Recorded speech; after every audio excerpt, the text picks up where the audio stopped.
Hello mga ka-soldiers! Welcome na naman po sa ating isang mini vlog for today.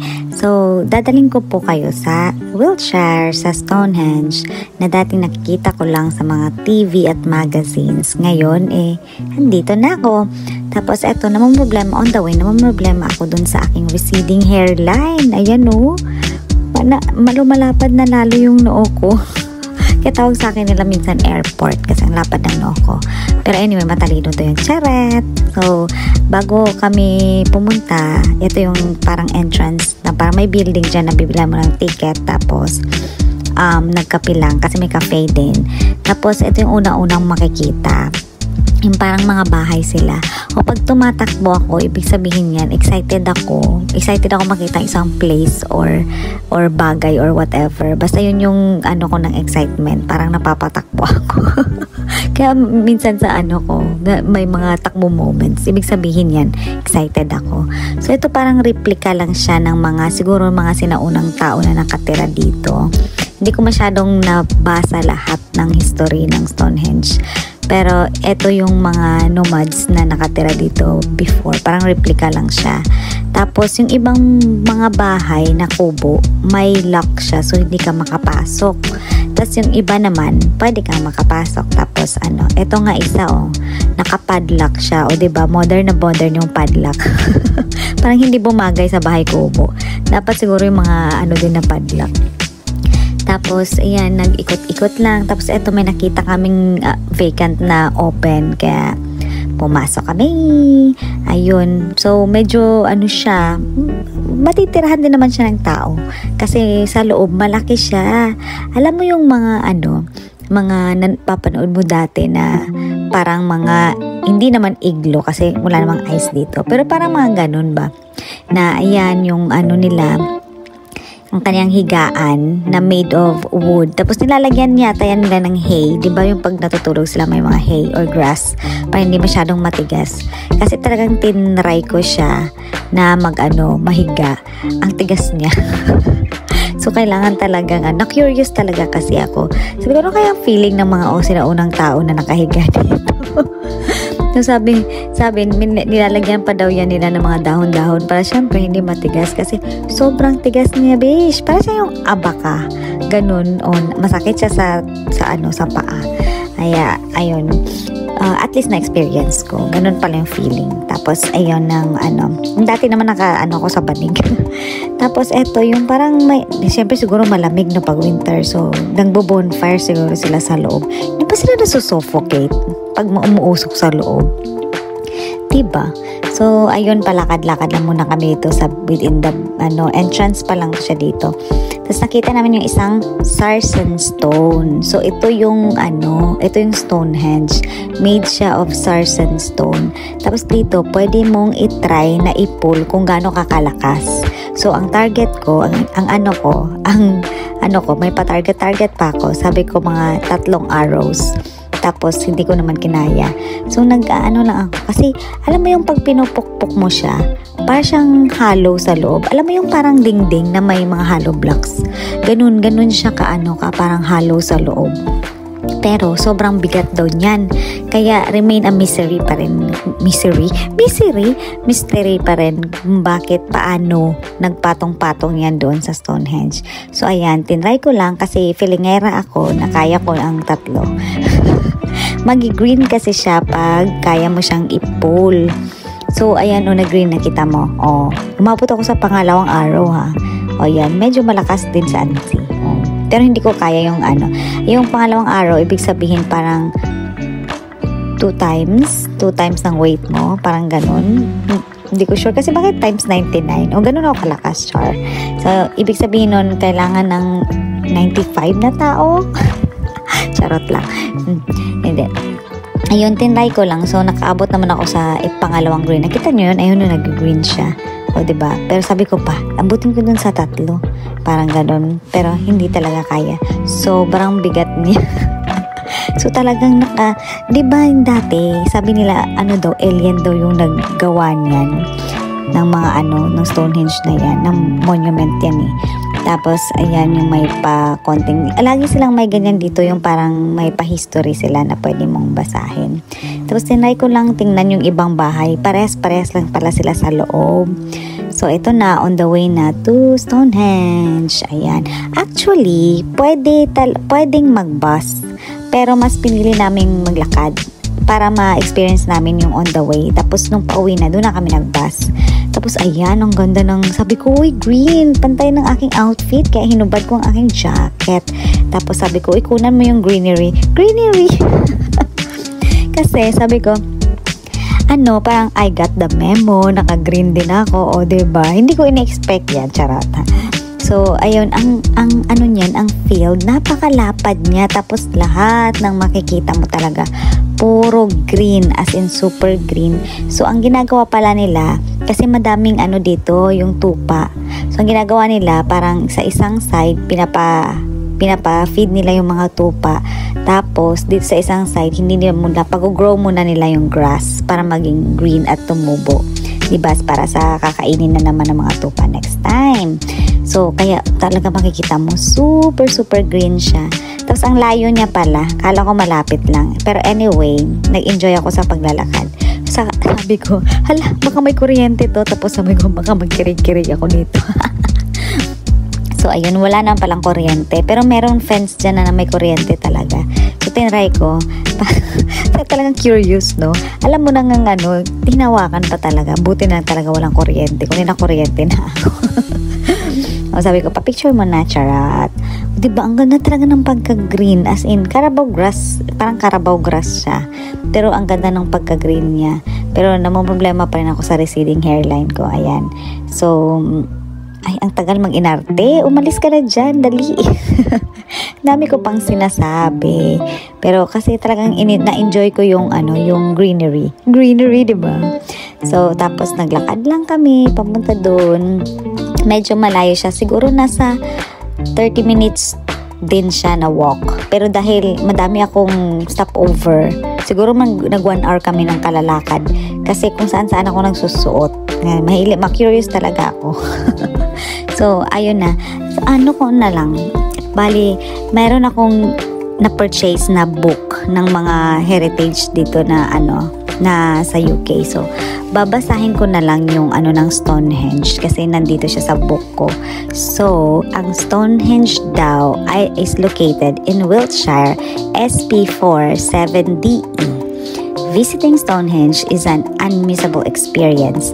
Follow in the footsteps of Neolithic and Bronze Age ancestors as you explore the iconic stone circle and its surrounding prehistoric monuments at this World Heritage Site. So habang babasahin ko na lang din yung kanyang para may matutunan din tayo. So discover more about the story of the circle and its people in our visitor exhibition center. Yun, pwede kayo mag-visit sa mga centers para sa mga exhibits ng about ng Stonehenge. So yung building Stonehenge, the monument was begun in about 3,000 years BC in the Neolithic period. First, a circular ditch was dug around the ring of pits, probably holding sandstones, and into which many cremations were placed. So, sementeryo pala siya, B. For anyway, B, alam mo, ang Stonehenge talagang pinunta ko dito, pero mas natuwa talaga ako sa mga tupa. Alam mo, parang, ano bang pinunta mo dito? Yung mga ship or yung Stonehenge? Kasi tuwang-tuwa ko sa kanila. Ang bilis nilang kumain. Tapos, nakikita mo yan. Nakikita mo naman. Nakikita mo yung kinakainan nila. Parang, di ba, na siya? Nawala na yung green. Parang namatay na yung mga grass. Tapos, parang sila, parang may fence dyan na electric para hindi sila lumagpas kung saan lang sila pwedeng mag-feed. Tapos, yung ibang side naman is pinapatubo para next naman, doon naman sila mag-feed. O, diba? So, yung mga color pala na, tinanong ko yan dun sa security. So, yung color pala, means yan kung anong herd sila. Kung saan sila nabibilang na herd. Kaya may mga color. Pero yung iba daw pasaway, sumasama daw sa ibang herd. Kaya iba-iba yung color. O, diba? Ayun na yung Stonehenge. Yun na. Malapit na tayo. Pero nag-enjoy pa kasi ako dito sa mga, mga tupa. Tataba kasi. Mas pinili ko pang magpa-picture sa kanila. Ang tagal ko dito as in. tuwang-tuwa ako sa kanila. Ewan ko ba. Kulang na lang kasi seasoning. Tapos lamb chops na. No, iba sarap ang lamb chops. Pero parang nakita ko sila, ang cute nila. Parang na akong kainin yung lamb chops. So, halika na nga. Punta na nga tayo dito sa Stonehenge. So, ang sabi nila, pero daw talaga, parang hindi pa rin talaga nalalaman kung ano talaga yung reason bakit nilagay yung stone na yan dyan at kung sino ang naglagay. Pero daw, parang ginagamit daw yan nung unang panahon ng parang mga rituals ng mga, alam mo naman diba dati, ang dami nilang mga rituals, yung mga ganun. Tapos, parang nung nagdag daw yung mga scientists, may nakita silang maraming mga buto. So, siguro daw is sementeryo daw to dati. Kasi madami daw buto na nakita dyan ng mga tao. Tapos syempre, yung iba naman, nagsasabi na gawa daw yan ng mga aliens. Kasi kung makikita mo, wala kasi akong drone. Kung makikita mo, siya, may formation siya sa taas. Diba? Pag makita mo yung Discovery Channel, makikita mo yung formation sa taas. Parang talagang sinadya ba na maglagay ng ganyan. At saka paano naman paano yan na pagpatong-patong yung mga batong yan, diba? Napaka-amazing. Diba? Ang lalakas ng mga tao noong unang panahon. Kasi tinan mo, grabe ang bigat kaya ng isang batong yan. Nakita mo yung kanina na parang kalaki niya. Tapos tapos ang swerte ko kasi wala masyadong mga tao kasi medyo ang panahon nito medyo maulan. On the way umuulan siya. Tapos yung mga kasamahan ko dyan, mga inchik, ang dami. Parang naga-tour sila. Tsaka may mga ibang mga bata na parang naga-field trip. So yan, pwede ka actually pumasok dyan pag mayroon lang yatang oras o araw na pwedeng pumasok talaga mismo para makapasok ka doon sa loob. Pero magbabayad ka ng extra. So, that time kasi bawal, hindi pwedeng pumasok. So, ayan. Pero maswerte pa rin ako kasi walang tao masyado, diba? Tapos yun, nakikita mo yun. May mga mangilang-ngilang bato, parang sarsen stone din na na may nakakalat siya na ganun. Pero sabi nila, sa loob daw niyan, parang mayroong sementeryo. Parang ganun. So, imagine mo, paano nila yan na pagpatong-patong yan? Ang lalaki, based sa totoo lang, ang lalaki talaga ng batong yan, hindi talaga siya yung hindi siya yung maliit lang na ang tatangkad niya sa picture, hindi masyadong ma-appreciate. Pero malalaki talaga siya. Tapos, ayan para siyang, alam mo yung may meaning.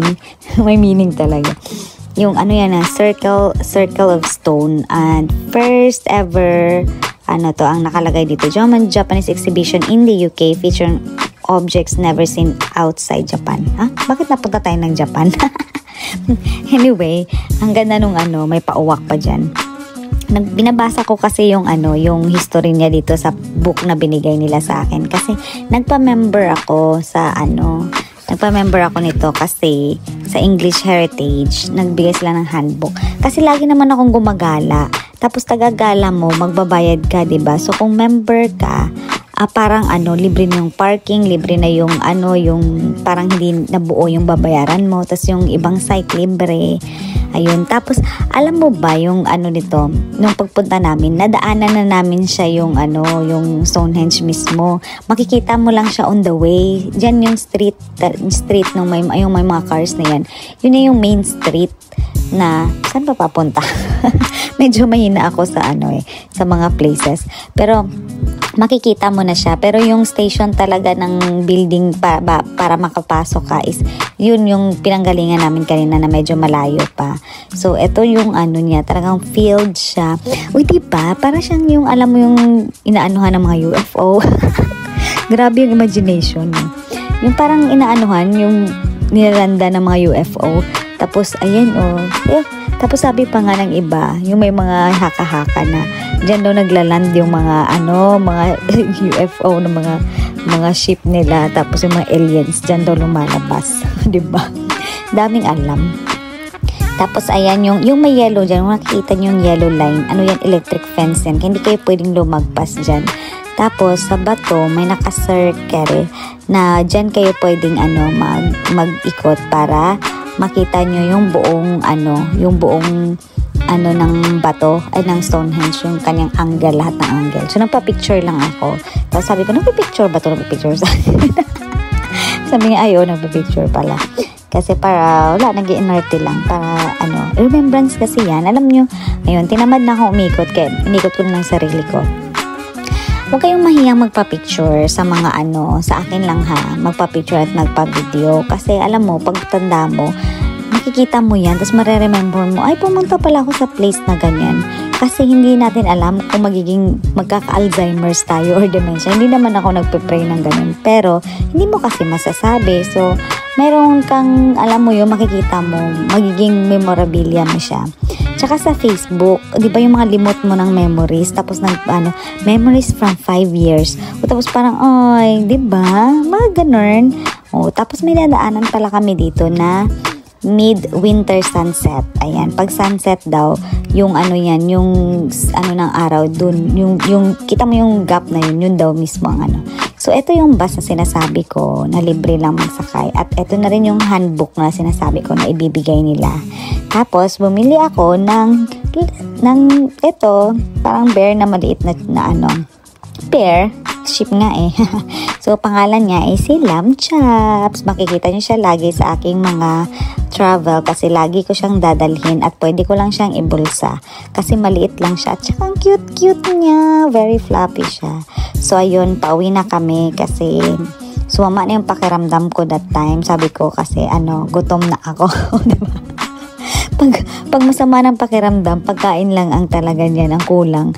So dumaan kami dito sa Harvester. Uy, masarap siya mga be. As in, try nyo, libre ang kanilang salad at unlimited ang kanilang drinks. Pero ako nagtsaa-tsaa lang, tapos yung yun lang, yung steak na belly. Kasi kailangan na natin magtsaa. Yun lang. Kaya ito na, pauwi na si Lamb Chops. Uwi na kami. Balik na kami sa Southampton. Hindi siya masyadong malayo, 59 minutes. 59 talagang, hindi na lang 1 hour, no? 1 hour lang siya. Yun na. Bye! So,